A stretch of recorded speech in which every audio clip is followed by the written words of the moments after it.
मित्रों नमस्कार। आपका बहुत बहुत स्वागत है। मित्रों आज भी कुछ खास खबरों पर चर्चा करते हैं। आपको पता है कि हमारे देश में 9 और 10 सितंबर को G20 कॉन्फ्रेंस शिखर सम्मेलन हो रहा है और ये बहुत ही सुखद है, सौभाग्य की बात है कि भारत को ऐसे समय में G20 की अध्यक्षता मिली है जब पूरी दुनिया में इसमें अनेक चुनौतियाँ हैं। रूस और यूक्रेन वार चल रहा है, चीन का एक अघोषित वार सब पूरी दुनिया के खिलाफ चल रहा है। कहीं बेरोजगारी है, कहीं गरीबी है, कहीं भुखमरी है, कहीं क्लाइमेट चेंज के कारण आपदा है, कहीं किसी के अधिकारों का हनन हो रहा है। अनेक मुद्दे हैं, जब चुनौतियां हैं, उन चुनौतियों में लोग पूरी दुनिया भारत की तरफ देख रही है। ये देश जो कभी सोने की चिड़िया होती थी, बीच में कितनी झंझावट आए, मुगल आए, अंग्रेज आए और फिर भारत अपने पाँव पर खड़ा हुआ और आज 75 साल की आज़ादी के बाद भारत फिर एक सशक्त राष्ट्र, मजबूत राष्ट्र बनकर उभर रहा है। तो हम इंतज़ार करते हैं और स्वागत करते हैं अपने विदेशी मेहमानों का। कुल 32 देश हिस्सा ले रहे हैं, जिसमें G20 देश के अलावा 9 इसमें आमंत्रित सदस्य हैं, एक यूरोपियन यूनियन है और एक दो और छोटे जो गरीब देश हैं उनको भी आमंत्रित किया गया है। तो इसमें जो G20 कंट्रीज में उसमें दो बड़े राष्ट्र के राष्ट्राध्यक्ष नहीं आ रहे। रूस के पुतिन नहीं आ रहे हैं, उन्होंने अपने प्राइम मिनिस्टर को भेजा है, और चीन के राष्ट्रपति शी जिनपिंग भी नहीं आ रहे, उन्होंने भी अपने प्रधानमंत्री को भेजा है। तो अगर ये दोनों आते तो इस आयोजन का मतलब ही कुछ और होता, क्योंकि पूरी दुनिया की जो टॉप लीडरशिप है वो दिल्ली में होती। खैर अभी भी 19 राष्ट्राध्यक्ष तो आ ही रहे हैं, आ तो 32 रहे हैं, 2 को माइनस कर दो तो 30 है, 30 राष्ट्राध्यक्ष है। लेकिन जो G20 के राष्ट्राध्यक्ष हैं, जिसमें जो 85% जो कुल जीडीपी है दुनिया की वो इन G20 कंट्री के पास है, और जो पूरी इकोनॉमी है वो 75% इकोनॉमी इन G20 कंट्रीज के पास है। तो एक ही मजबूत राष्ट्र, मजबूत संगठन, और उसका भारत में उसकी बैठक होना ये बहुत ही सुखद और सौभाग्य की बात है। तो हम इसकी कवरेज लगातार आपको देंगे। और कल जब आज 7:55 पर जो जो बाइडन दिल्ली पहुंच रहे हैं, उसके बाद फिर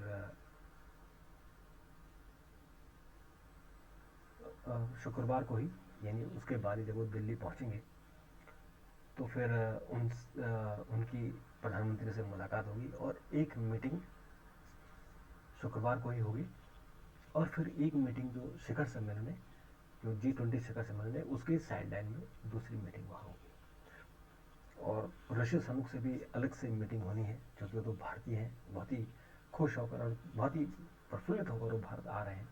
कह रहे हैं मुझे भारतीय होने पर, हिंदू होने पर बहुत गर्व है। और उसके अलावा जो मैक्रोन आ रहे हैं, बहुत सारे जो राष्ट्राध्यक्ष हैं वो आ रहे हैं। तो भारत के लिए इस सम्मेलन का होस्ट करना बहुत ही खुशी की बात है। तो मित्रों, ये 21वीं आज आसियान कंट्री के देशों का भी सम्मेलन था। प्रधानमंत्री जकार्ता गए थे और लौट आए, तो वहाँ एक 12 सूत्रीय प्रस्ताव पास हुआ, और मोदी ने कहा कि 21वीं सदी एशिया की सदी है और आतंकवाद के खिलाफ ग्लोबल साउथ आवाज बुलंद हो, नियम आधारित एक विश्व व्यवस्था का निर्माण होना चाहिए। भारत की हिंद प्रशांत पहल को प्रमुख स्थान रखता है और हम इससे कंधा से कंधा मिलाकर चलेंगे। भारत और आसियान को जोड़ता है हमारा इतिहास और भूगोल। बहुत सारी बातें उन्होंने कही और बड़ी तारीफ हुई है प्रधानमंत्री के भाषण की, और खास कर ये तारीफ शी जिनपिंग ने भी की है। उन्होंने कहा कि चीन ने अफ्रीका संघ ईयू को G20 में शामिल करने के प्रस्ताव का समर्थन किया है और उन्होंने कहा कि वह पहला देश है जो पुरजोर तरीके से संगठन के अफ्रीकी समूह को स्थापित करने का समर्थन करता है G20 कंट्री। तो ये बड़ी अच्छी बात है, एक नई पहल है कि अफ्रीकन देशों को क्यों छोड़ा जाए। हालांकि अब आमंत्रित सदस्य के तौर पर उन्हें बुलाते हैं, लेकिन जो अफ्रीकन संघ है जिसमें सभी देश शामिल हैं, जिसमें छोटे छोटे गरीब देश हैं जहाँ भुखमरी की स्थिति, अगर वो G20 में शामिल होंगे तो ये बहुत अच्छा होगा कि G20 उनकी मदद और खुल के कर सकता है।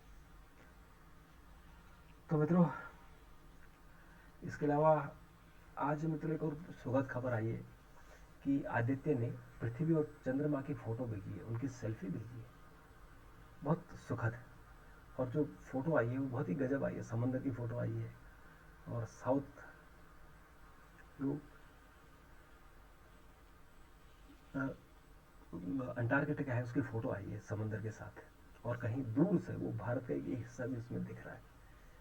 तो ये आदित्य 15 लाख किलोमीटर दूर, अभी 15 लाख किलोमीटर नहीं पहुंचा, अभी वो धरती से धरती की जो एक रिंग है उसको बाहर चला गया और अभी दूसरी रिंग बाहर करने वाला है। तो वहाँ से उसने जो सेल्फी भेजी है वो कमाल की। बाकी हमारे साइंटिस्ट क्या काम करते हैं, कमाल, इतनी लाखों किलोमीटर दूर से फोटो आ रही है, कमाल है।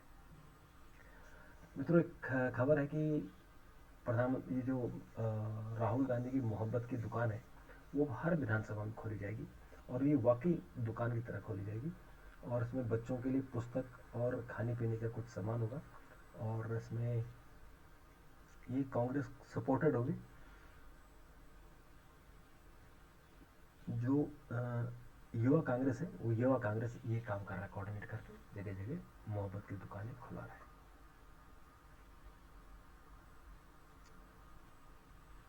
तो मित्रों,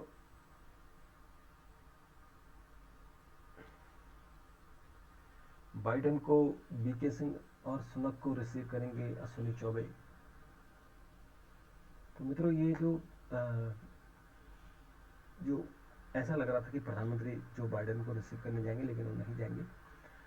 एमओएस लेवल के व्यक्ति को भेजा जा रहा है, बीके सिंह को, और इटली के प्रधानमंत्री को शोभा करांतले लेनी जाएगी। बांग्लादेश के प्रधानमंत्री को दर्शना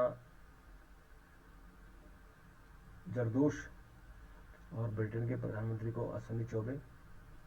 जापान के प्रधानमंत्री को भी अश्विनी चौबे लेने जाएंगे। दक्षिण कोरिया के प्रेसिडेंट को राजीव चंद्रशेखर, ऑस्ट्रेलिया के प्रधानमंत्री को राजीव चंद्रशेखर, ब्राजील के राष्ट्रपति को नित्यानंद राय, फ्रांस के राष्ट्रपति को अनुप्रिया पटेल, जर्मन के चांसलर को भानु प्रताप वर्मा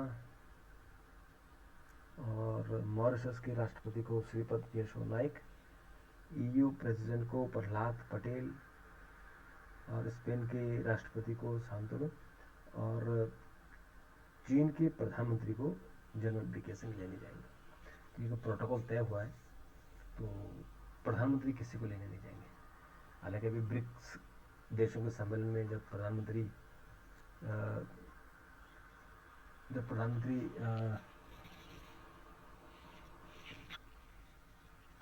ब्राज़ील गए थे, रियो डी जेनेरो ब्राज़ील गए थे, तो ब्राज़ील के राष्ट्रपति उन्हें लेने नहीं आए थे, तो प्रधानमंत्री नाराज भी हुए थे कि उनको लेने आना चाहिए था, प्रोटोकॉल का पालन करना चाहिए था।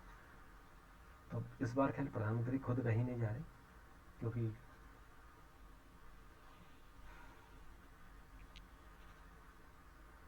असली दूल्हा तो प्रधानमंत्री हैं। अब वो ये भी है कि किस किस को लेने जाएं, क्योंकि यहाँ तो बहुत सारे राष्ट्राध्यक्ष आ रहे हैं। तो मित्रों, G20 के 2 राष्ट्राध्यक्षों पर सवाल जो नहीं आ रहे उनको लेके कांग्रेस ने कहा कि उनको बुलाना चाहिए। और मित्रों, जो ये उदयनिधि हैं, जो तमिलनाडु के मुख्यमंत्री के बेटे हैं और मंत्री हैं, उन्होंने सनातन धर्म को ख़त्म करने की बात कही, तो कई सारे मुकदमे दर्ज हो गए। और अब ए राजा जो डीएमके के सांसद हैं, उन्होंने भी कहा है कि सनातन धर्म जो है उसको ख़त्म कर देना चाहिए। तो उनके खिलाफ भी एफआईआर करने की बात हो गई है। उनको भी कोर्ट में मामला चला गया, तो देखते हैं उस पर भी एक एफआईआर जरूर होगी। तो आज हालांकि आज उन्होंने एक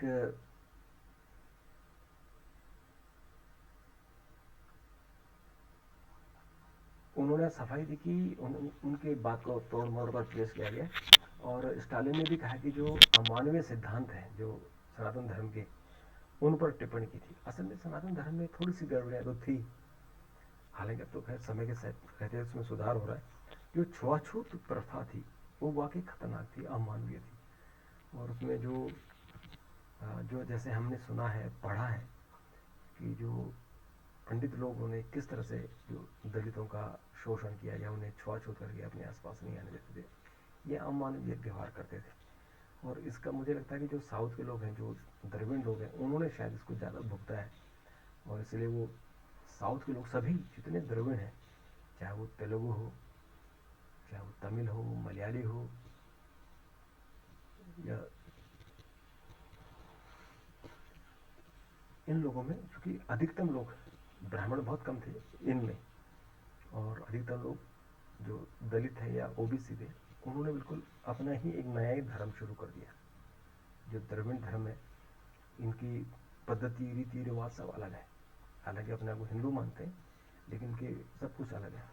जैसे कि हिंदू धर्म में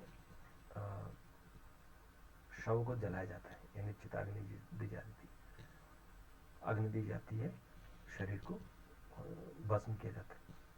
लेकिन ये लोग जो जो द्रविड़ लोग हैं, वो समाधि लेते हैं, यानी मिट्टी में गाड़ते हैं। जैसे कि मुस्लिम में होता है कि कब्र में उनको दफनाया जाता है। तो इस तरह से कई चीज़ें हैं जो जो हिंदू धर्म में जो बुराइयां थी, उसके कारण लोगों ने दूसरे धर्म अपनाए। बौद्ध धर्म का जन्म हुआ, जैन धर्म का जन्म हुआ, वो हिंदुओं की कुरीतियों के कारण हुआ। लेकिन हिंदू धर्म विशाल है, सनातन है, इसलिए इसको बहुत नुकसान नहीं हुआ और धर्म फैलता ही चला गया। लेकिन हाँ, जो बुराई है वो दूर होनी चाहिए, बहुत स्पष्ट ये बात है। तो मित्रों, अभी के लिए इतना, फिर आपसे मुलाकात करेंगे। तब तक के लिए नमस्कार, थैंक यू, धन्यवाद।